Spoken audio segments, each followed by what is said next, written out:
I want to take this opportunity to share two very distinct and important messages. First is your vote and your voice matter. And second, they absolutely matter today. Voting serves as a critical part of our political process. Your vote helps determine what priorities politicians at every level of government focus. So that's city, state, and federal government. I am obviously a city representative, but we have, just a quick civics lesson, we have state and federal representatives that are responsible for different things. For some of these, it's sad that they are even questions we have to pose today. But issues like, in a public health emergency, should science and evidence be our guide? On higher education, who should bear what part of the burden in financing further education? How do we divide what should be paid by families, the local, state, or federal governments? On public safety and policing, what's the size, shape, and scope of policing in our shared communities? Will we have a militarized police force? Will the police be responsible for responding to people experiencing a mental health crisis? And quite frankly, these are things that on a daily basis, I have to either legislate or come up with policy that substantiates those narratives. And on the environment, what are the steps we'll take to stay within a carbon budget that controls warming? What steps do we need to take to prevent further extreme weather events, massively powerful hurricanes, fire, tornadoes, or flooding? On all these issues and so many more, your vote helps guide public policy in our country. Now, can you simply go into the voting booth on Tuesday, November 3rd and say, job done? Or submit your absentee ballot, engage with our system only once every 4 or 2 years and say, I'm finished? Absolutely not. Now that's where your vote comes in. Staying informed, writing letters, signing petitions, being active on social media, volunteering, donating your money or donating your time, protesting and or demonstrating, phone banking, knocking doors. All those are methods to be engaged between one election day and another. Part of what gives me hope in this profoundly difficult time for our shared communities, the engagement of young people, peaceful protests, lifting up your voices to say enough is enough. Enough is enough to gun violence, to say enough is enough to police misconduct, to say enough is enough environmental degradation, and to say enough is enough to the inequities and injustices that deprive too many of our family, friends, and neighbors of the opportunities they deserve. That's important to say. Current events today are around the Breonna Taylor outcome and results. And I guess that's a really critical point to begin a dialogue. That's why both your voice and your vote matter today. It's not 20 years from now when you're a mid-career professional, or 10 years from now, or 5 years from now, that your votes and your voice matters. It's absolutely right now today. They matter today. This moment, this time, this crisis. I have 6 children of my own, and I'll tell you what I tell them: always go be awesome. Go be awesome because we need your perspective as we tackle these challenges. Go be awesome because we can't tackle these challenges without your brains and your perseverance.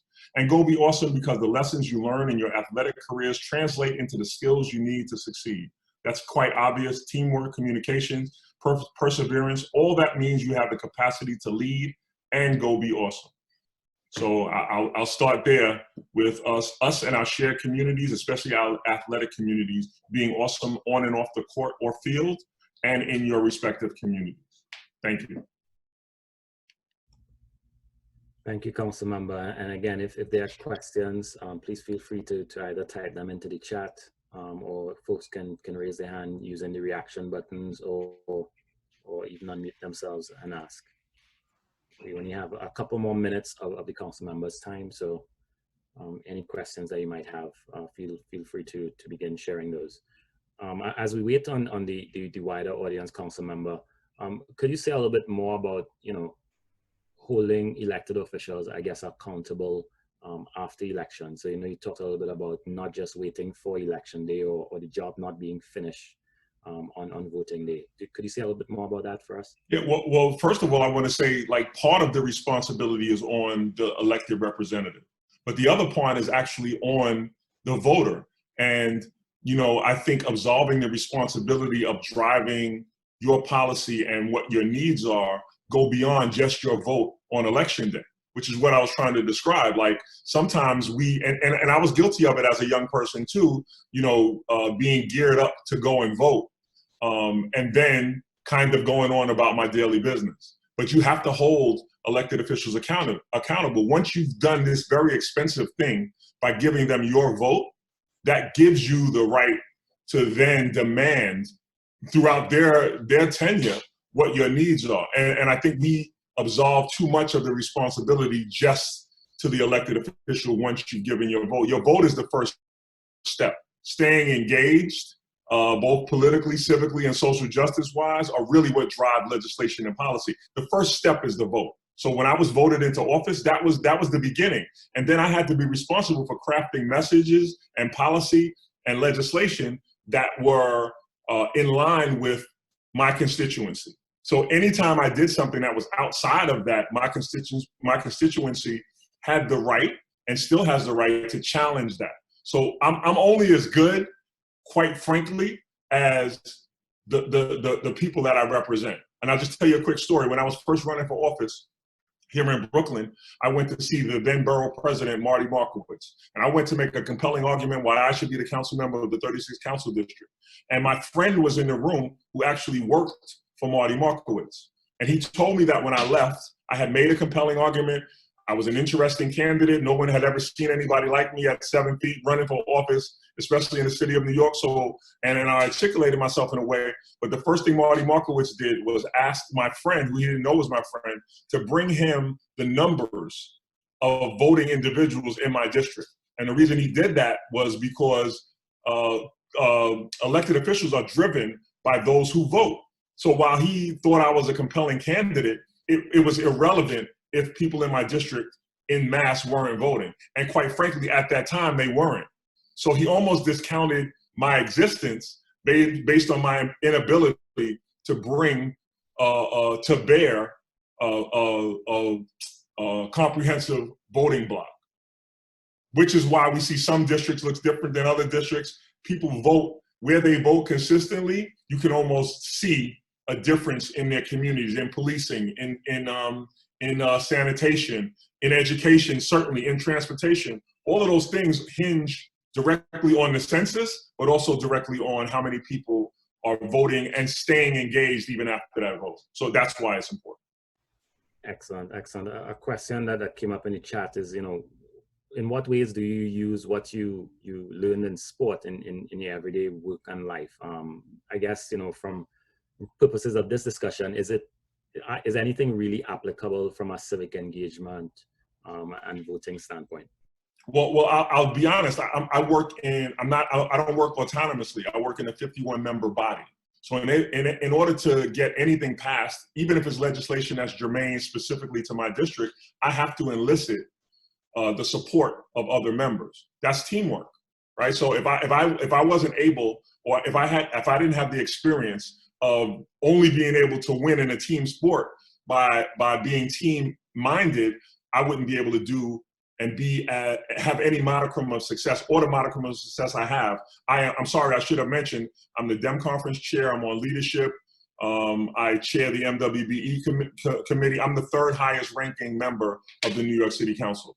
And that's not based on just my acumen, it's based on my ability to work with the other 50 members in that body. So without having a solid grounding in teamwork and how to accomplish a goal, the goal obviously in sports is to win, and the goal actually in politics is to win by getting great policy and or legislation. I have to work with the other 50 members, and I have to be congenial, and I have to be able to understand their perspective, all of the things that you get from having court awareness, right? And Coach that's on here may say that senators don't have court awareness. I would refute that.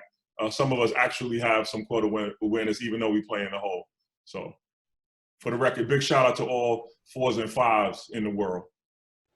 Great, thank you. And I know we're coming close to your hard stop. So again, if there are any questions, please put them in the chat. The last question that I have for you, Council Member, is, what are some thoughts you have to leave coaches, administrators, student athletes about, voting and civic engagement, and perhaps the role that they can play as athletes, or the role that sport can play in bringing about social change and making a difference in our society?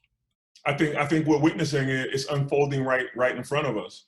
There's no more shut up and dribble, right? And I think from a coach's perspective, they have to realize that the student athlete is way more than just his participation on the court and on the field. They have to go back and be socially and civically engaged in the communities that they come from. And I think you'll get a better athlete, a more productive athlete, if you incorporate that even in the training.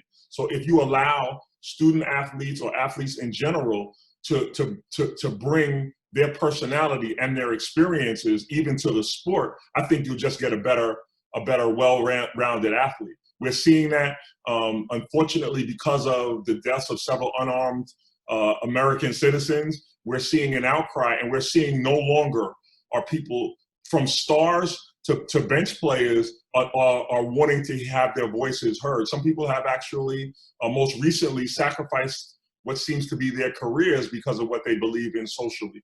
And I think that there's absolutely a space for that. Like I said, the intersectionality between athletics and academics and social justice has never been more clear than today. And if we can take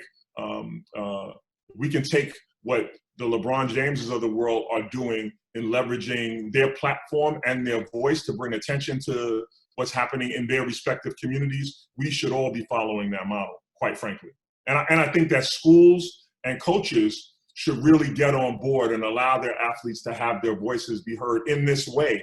It's important. It's important to have a well-rounded young man or young woman. It's important not to negate the things that they experience when they go back to their communities, because that manifests itself on the court to some degree. And so allowing them to have the latitude, even in a structured environment, to have the latitude to be able to express those concerns that they experience every day will make a better athlete, will make a better team, will make a better team sport, and it will make a better environment for students at these particular universities.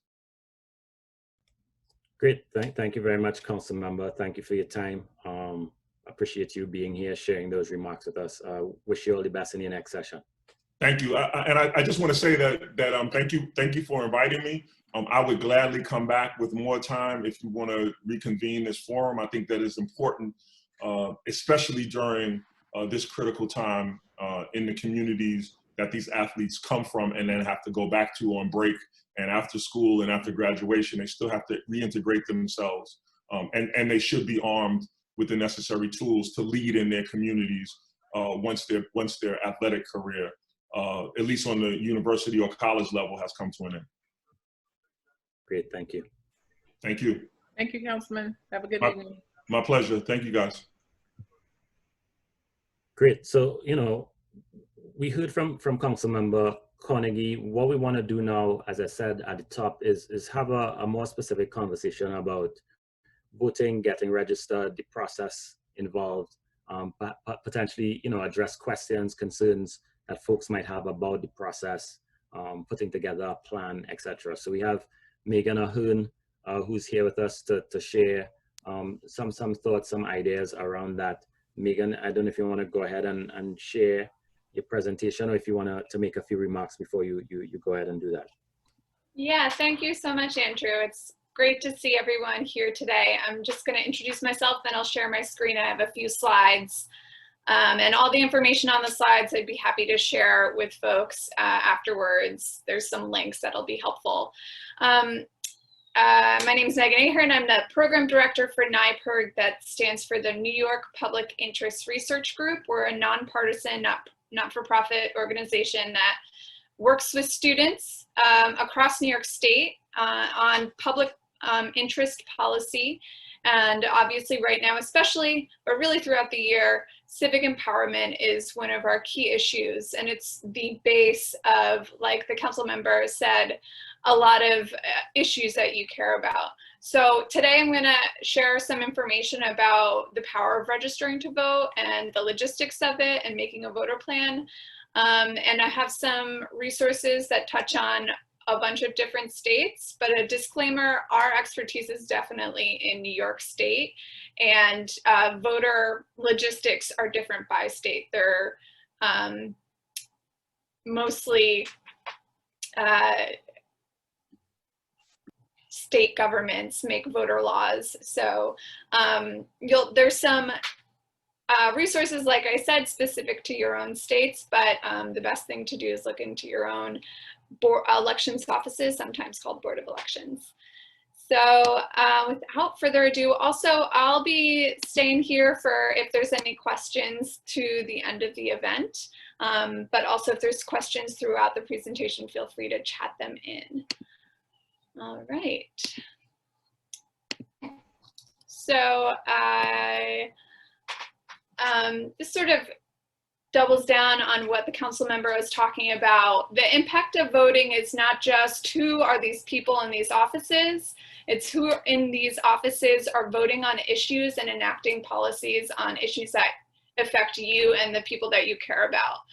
And president is on the ballot this year. Your state might have congressional representatives up for a vote. In New York State, for instance, state legislators, the state assembly and state senate are up for election.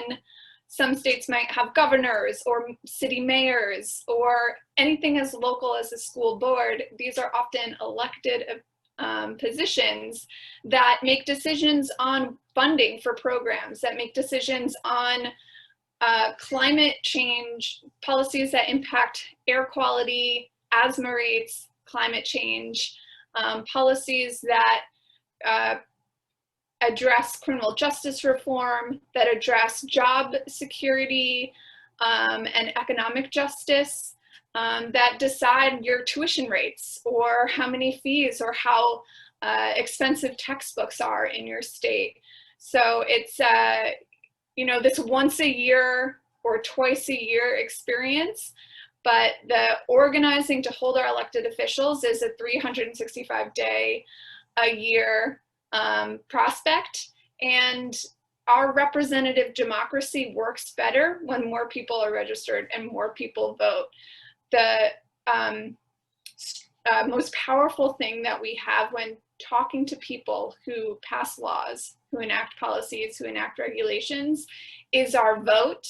And the second most powerful thing is being able to organize other people to vote, whether or not you're a citizen or eligible. So definitely look up what races are on your ballot, from the super national, everyone's voting who's eligible for president, to the super local, you know, town councils and school boards and the like. So anyone who registers to vote, all states except for one require eligible citizens to register ahead of time. You have to be 18 years old and a citizen. These are sort of the basic facts, and deadlines vary by state. I have a few here that kind of show the different kind of policies from state to state. So some states have same-day registration where you can show up to the polls on election day and your vote is registering you to vote as well. But other states have rules like you have to register 28 days, 10 days, 21 days before the deadline. Here in New York, it's 25 days before an election. Rhode Island is 30 days before an election, which means you have to register by early October in order to be able to show up on election day. The full list of voter deadlines, if you didn't catch your state, is at the link below, and you know we'll copy the link into the chat by the end of the event. Some states also allow pre-registration for 16 and 17-year-olds and might have rules about how long you need to live in an area before you register there. Like in New York State, you have to have lived in New York for 30 days to register and vote there. So figure out your deadlines and the rules in your state by checking out your local elections offices, and then get registered. There's multiple ways that you can do this, and it again differs by state. But the typical ways to register are either online, by mail, or in person. New York State's voter registration form looks like the image that's in the slide. And we have a step-by-step tutorial on our website for New York, nyperkstudents.org. It's a little video that goes by section and explains what each question means, why it's asked, and how to fill it out correctly. registering to vote online is obviously the preference right now. A lot of third-party voter registration drives have been canceled because big collections of big events with a lot of people there in person, it has pretty much been off the table because of COVID. And wouldn't it be great just to switch everything online, do presentations like this, and just have a link where you can register to vote? Some states have that. New York doesn't, for instance. They require an ink signature on their voter registration form unless you have a DMV ID. That's the easiest way to vote for a lot of people right now is if you have a state ID or driver's license or permit, there's a portal on the DMV website where you can fill out a voter registration form and you're all set. But if you don't have a DMV issued ID, then you have to find a printer and print out a form, sign it, and mail it in. So that's the by mail option. And then the last option is in person. So this, you can always go to an elections office. They're open right now pretty much across the board. They definitely are in New York State. And the Board of Elections in New York has one office per county. So there's, you know, at least one within a reasonable drive from, or subway ride in the case of New York City, or bus ride in each borough or county. And the only barriers there are you have to go when the office is open, which is standard operating hours. And it's, you know, not universally accessible like the internet is. Great. So yeah, see if your state allows online voter registration. I've included a lot of voter, your state's voter resources page, your government website for each of your states at the end of this slideshow. And there should be, if your state allows online voter registration, a portal should be on that website that's linked later. Also to mention, there are services like TurboVote, which is a third party. It's not a government website. It's a not-for-profit organization that focuses on voter registration, and they have different tools to register you directly, either online if your state allows it, or they'll actually take the information that you give them and then they'll print out a form and snail mail it to you or email it to you to print out. So that's a great tool for any state across the board. Again, that's turbovote.org. No matter if you're a new voter or you've been voting for every year for 20 years, you should definitely check your registration status. Everyone, new voter, old voter, moved, not moved, changed your name, have had the same name your whole life. Don't lose the opportunity to make sure that everything's accurate and up to date with your voter registration form, because if you have it, if you are registered in a state that has a deadline and the deadline passes, then you're out of luck. So just go to the website. Again, those are linked in a minute, and look up your registration status if you haven't registered, or if you are registered. And if you haven't registered yet, Board of Elections in New York State send out a postcard to confirm your registration status, to share your poll site where you're assigned to go vote on election day. But those are supposed to arrive within 2 weeks, but often take longer. And with the stress that the post office has been under in the past few months, it may take even longer than it typically takes past that 2-week deadline normally. So you can go online and check your voter registration status as a current voter, and you can also do it after you register, you know, a few weeks out when you're a new voter. So don't necessarily wait for the mail, a postcard to come in the mail from your Board of Elections. Check your status online, and this should be all of the states in, or most of the states in the conference. If you want to take a screenshot right now of these websites, you can definitely do that. We can also share this list again in the chat so you can copy and paste. But basically what a little shortcut is just go to Google and write voter lookup and then look for the government in your state. So voter lookup New York, voter lookup DC, and look for the government website, like the .gov or .us site. After your registration's all squared away, you know that you're up to date, your information's accurate, they've listed you as an active voter, then you're gonna have to decide how you wanna vote. And typically get out the vote drives that NYPIRG has been a part of, really focus on election day, obviously, and voting in person and making that commitment to do your civic duty on election day. Obviously this year, because of COVID, the way that voters are voting has expanded. Here in New York, the governor expanded access to absentee voting or voting by mail to reduce risk of contracting COVID.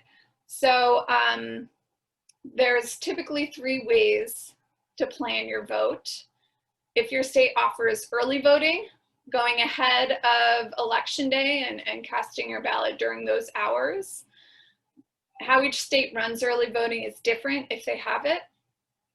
Voting in person on election day and then voting by mail. Check out how your state is doing it. For instance, to vote by mail in New York State, you have to fill out an application for an absentee ballot, and you have to do that by October 27th. Early voting period is 9 days ahead of election, except for that Monday right before election day. That's like a day off for poll workers and voters. So it's October 24th through November 1st, and election day, Tuesday, November 3rd. So some tips on your voter plan. For early voting, really quick, you can avoid longer lines during early voting and skip relying on the post office by voting early. In New York, like I said, it's the 24th through the 1st. And in New York, every county has to have at least one early voting poll site. And our early voting poll sites are not necessarily the same as your election day poll sites. So that's a really important thing to look up. Don't just go to a voting site that you're used to going to on election day. Look up where you're assigned if your state does early voting. On election day, you'll have the hours will be set, typically statewide. In New York State, it's statewide 6 a.m. to 9 p.m.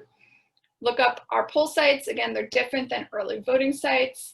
And ask if you need to bring any helpful information or any required information.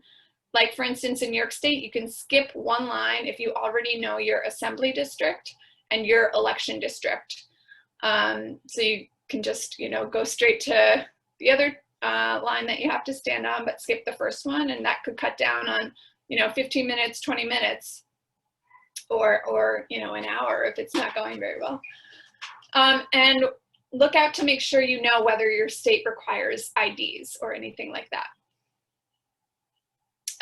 Often is the case, and definitely is the case in New York, if you're online by the time polls close, but you haven't yet voted by the time polls close, you can cast your ballot.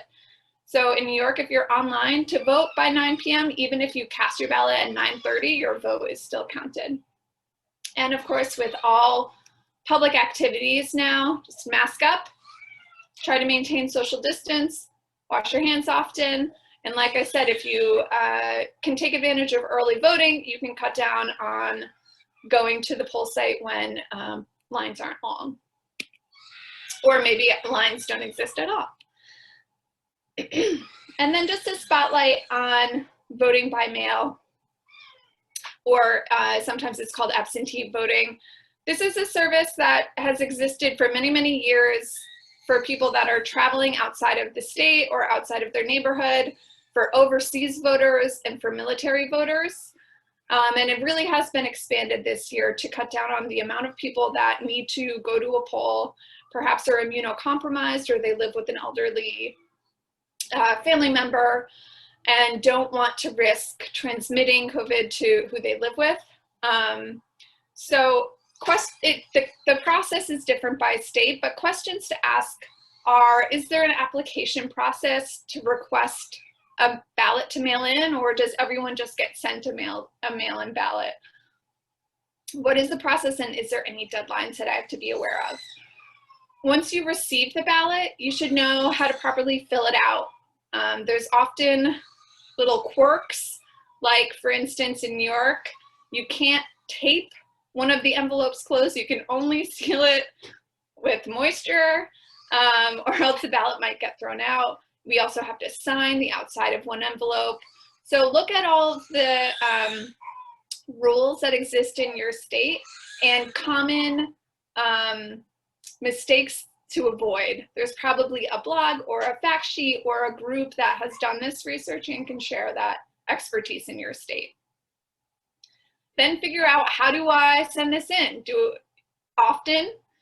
Excuse me, you can just throw it in the mail. Sometimes there's postage paid. Sometimes you have to slap a stamp or two on it. But also in New York, for instance, you can drop your ballot off in a ballot drop box at poll sites or at election offices. So see what the rules are for how you can actually send in your mail-in ballot. And then last, does my state or town or city allow me to track my mail-in ballot? Pennsylvania has like a whole texting system where after you apply for your ballot, you get updates by text, if they have your phone number, obviously. New York City just instituted a ballot tracking mechanism, and check out what your state does. Some states have like websites where you can track as well. It's just like, you know, tracking a package that you get from Amazon. The challenges that have really shown themselves on voting by mail has been that election offices are not used to handling this many requests for absentee ballots or mail-in ballots for states that don't have large mail-in voting already. So requests really skyrocketed here in New York, understandably, for the primaries. And that created a lot of backlog of the application process, the printing process, the mailing process, and also post offices are under a lot of stress right now from new regulations and rules being hoisted on them, 2 months before a major national election. Those have now been rolled back and paused, but there was a lot of uncertainty, and there was many ballots in New York City, for example, that I think it was just under 85,000 ballots were invalidated because they arrived too late to the Board of Elections offices. And the last thing is that when you vote in person, you can ask a poll worker a question, or if there's an error on your ballot, you can get alerted to the problem live right away, and you can fix that problem. And if you don't know to look out for an issue with the mail-in ballot, then you lose that resource by not being in person. So those are all things that you should consider when you're picking a way to vote this November. And last but not least, I just wanted to end by saying that you could be civic engagement and voter registration leader among your circle of friends and family. The best way to increase voter turnout is to do peer-to-peer check-ins, because that's more effective when you talk to your friends and talk to your family than if I, as a person you've just met on Zoom one evening, saying you should go vote. So make the commitment to vote, and then also commit to reminding 3 of your friends to go vote on election day, and that will multiply the impact you're able to make. So I'm going to stop sharing my screen now, and I'm going to throw some of the links from the presentation into the chat.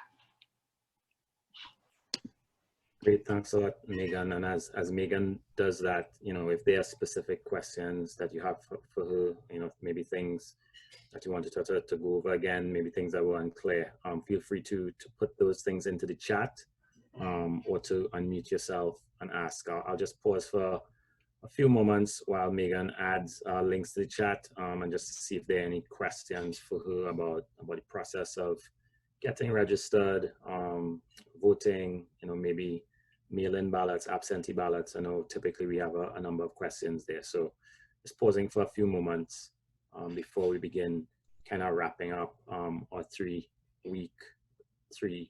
workshop presentation.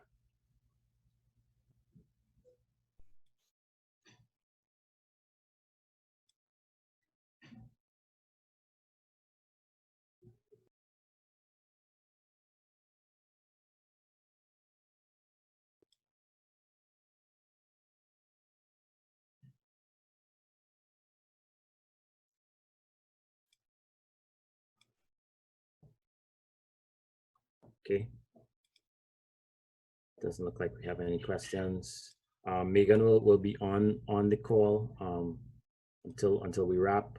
So if you do have questions come up later on as we kind of cover the last couple pieces here, feel free to put things in the chat, or again to unmute and ask about it.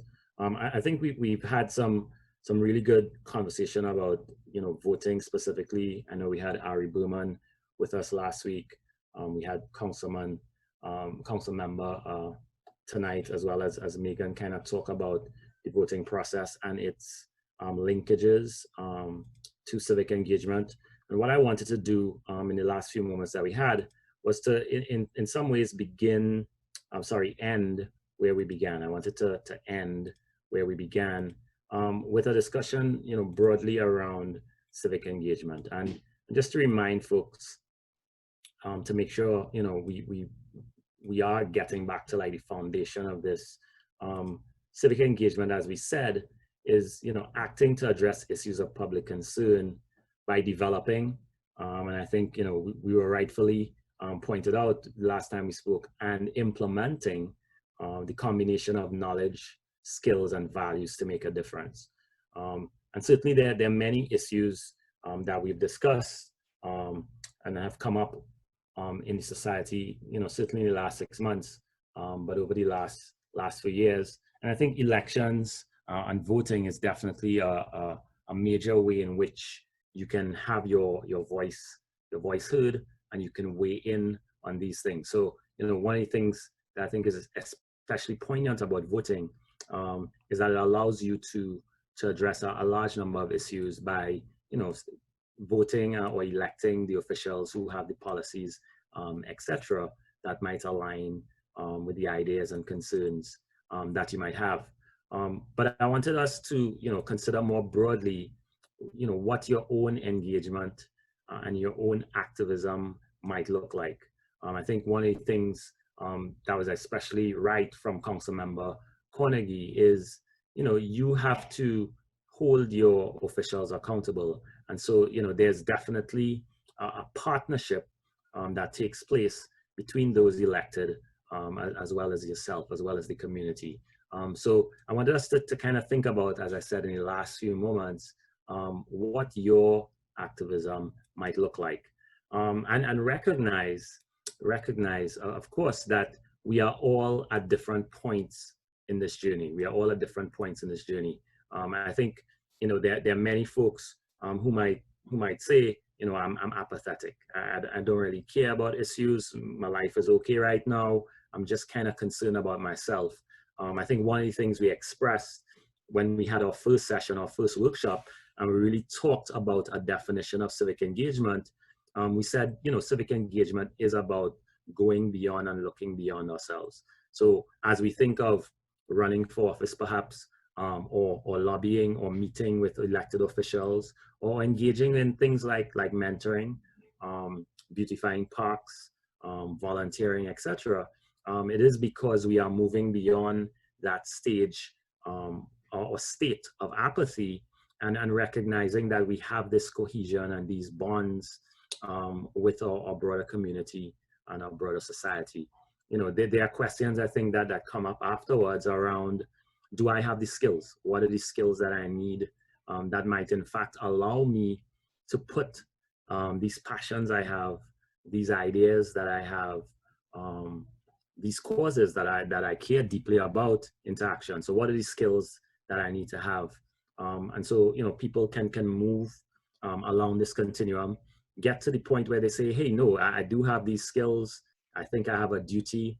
And how might I move from, you know, having this sense of duty, having these skills, to in a sense, be as impactful as I would like to be. So, you know, I provide this as a continuum, something that can help you as you think about your own activism, your own civic engagement, but also assist you as you work with your athletes and other students, other members of your community, helping them think through where they might be and what they might need to do to get them to the next level.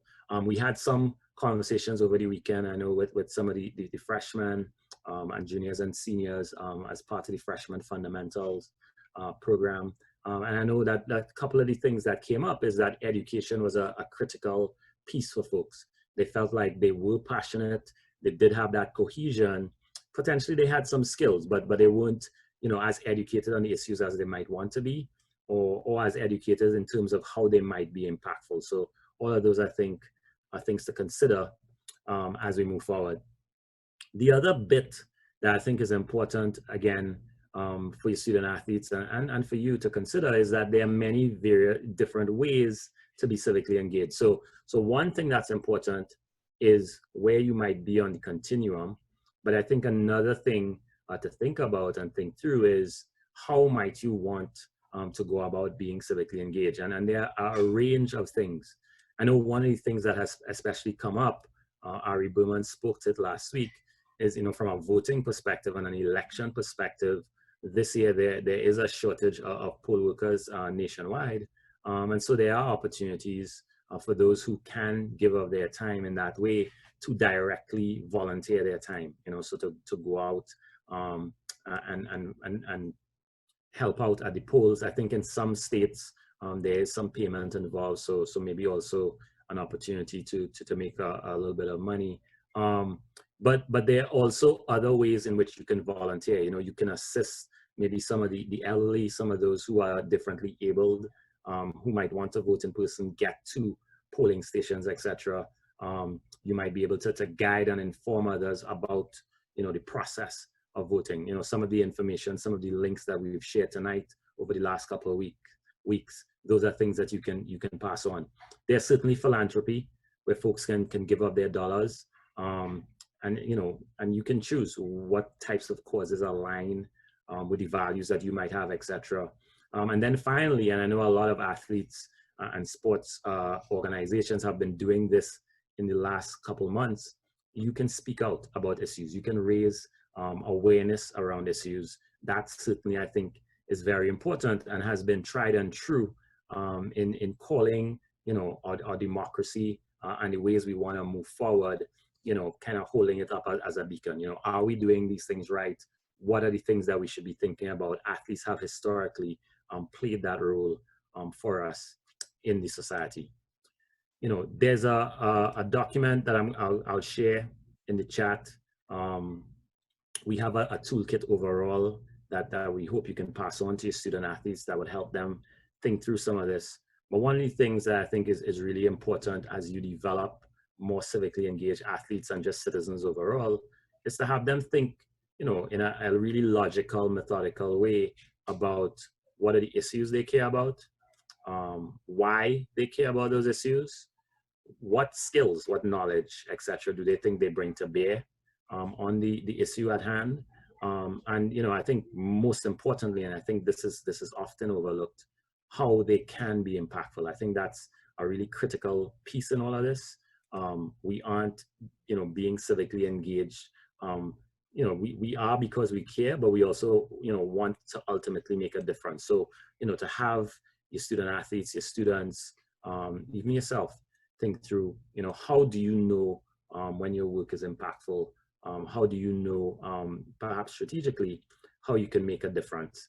And so aligned with that, I think is, really kind of honing in or zoning in on these kind of 5 big points. So one is topic, so is it the environment?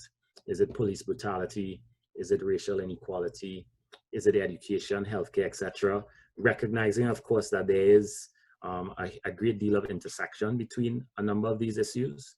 What is the motivation? What gives you the fuel? What gives you the drive?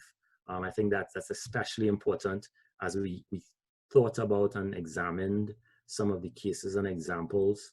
I think one of the things that is consistent is that those who strive to change and impact the society often get pushback, they get resistance. And so motivation, I think, is especially important to keep you going, keep you driven. Education around these issues, I think, is important. Recognizing the nuances. I know last week Ari did a really good job, talking about some of the seminal moments historically that have taken place, and also pointing out to us that things like voter suppression are because there are still, ways in which the vote has been suppressed, and that voting access is not as widespread as it could be. So being educated around issues, I think, is especially important. Network is critical.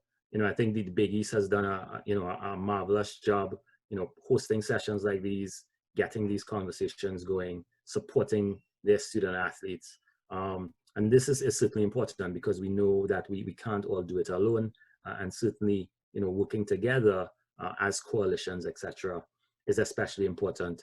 And then lastly, as I said before, I think thinking through impact, how can you measure it? How do you know when you're successful is especially important. I'll pause there.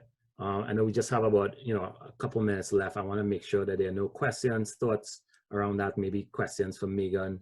And then I'll end by sharing, I think, a really good example of what I call civic engagement in action, voiced by our CEO, Diane Billings-Burford. So I want to kind of close us off on that. So I'll pause here, see if there are any questions for Megan, any questions for us around civic engagement, voting more specifically, or just any comments that persons would like to make overall.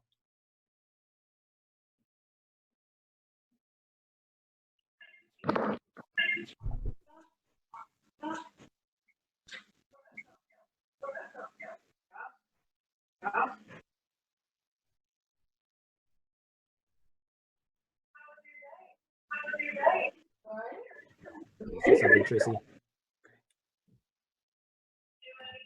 No, I'm sorry. I just wanted to say thank you to RISE, and just to remind everybody that's on tonight, each one of your institutions has a liaison specifically for your school to connect with RISE in the event that you want to do some programming on your campus.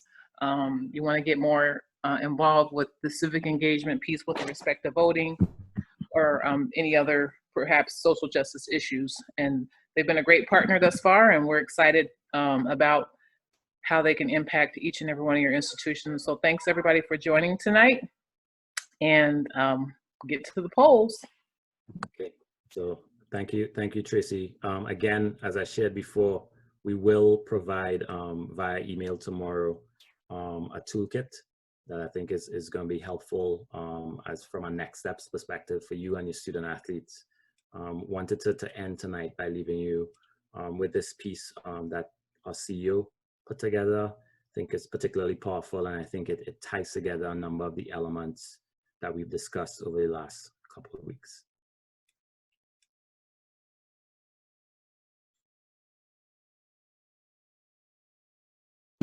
I'm Diane Billings-Burford, CEO of RISE. RISE is a national not-for-profit that educates and empowers the entire sports community to eliminate racial discrimination, champion social justice, and improve race relations. Through our nonpartisan Rise to Vote initiative, we partner with sports teams, leagues, and athletes to improve civic engagement in our country. Civic engagement can mean a lot of things. It's using your voice to create positive change. It's standing up against prejudice and systemic racism. It's holding your elected officials accountable and participating in community forums. However, there's perhaps no greater form of civic engagement than registering to vote and voting. It is vital to use our power to vote. All of us didn't always have the right. At the beginning of our country's democracy, only 6% of citizens were allowed to vote, white men that own land. Since then, some of our nation's most defining moments have improved the democratic process to include people of color and women. The 19th Amendment gave women the right to vote 100 years ago. The 24th Amendment outlawed poll tax or tax fees used to discourage poor people from voting. And the Voting Rights Act of 1965 prohibited racial discrimination in voting. 71% of the population is now eligible to vote, but despite the progress we've made, many are still disenfranchised through voter suppression techniques. These efforts, akin to Jim Crow laws of the early 20th century, create barriers for Black communities and communities of color to exercise our constitutional right to vote, and have only intensified since 2013, when the Supreme Court gutted provisions in the Voting Rights Act that had ensured states could not make discriminatory changes to their voting laws. It is obvious that the struggle for racial equality and voting rights are intersected. I am a Black woman. When our democracy was formed, I would not have had the right to vote. Even when women were given the vote in 1920, I would have had to pass a literacy test, pay a poll tax, and overcome violence and intimidation as a woman of color just to cast my ballot. Today, I still face obstacles to make my vote count. Voter roll purges, felony disenfranchisement, disproportionate allocation of polling sites, and poll workers are all ways many states are trying to suppress the vote and silence the voices of people of color. This is why we need to understand our history, the progress we've made, and the distance we still have to go.